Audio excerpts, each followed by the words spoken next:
kadam na chulal pa cross tu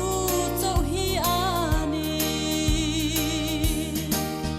lo min ka puang zel don lo min ka puang zel don kadam na Krista cross chan chin hi chuan tu reng ka nei lo sei tur po ka nei lo kadam malal Krista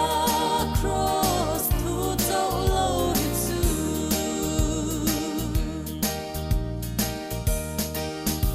aro puina silfen hi pa mi song tu chua dil dang song song chanin ke hi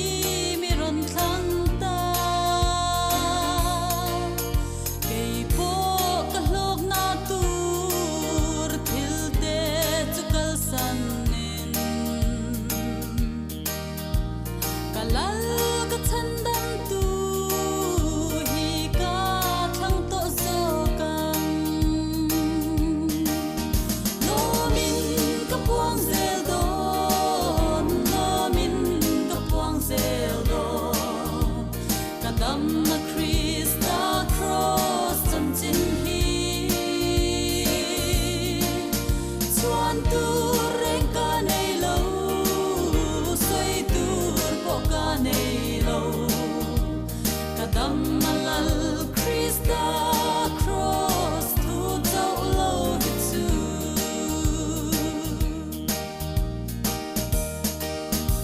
ir pui te lo nging in lung pui a lo khi a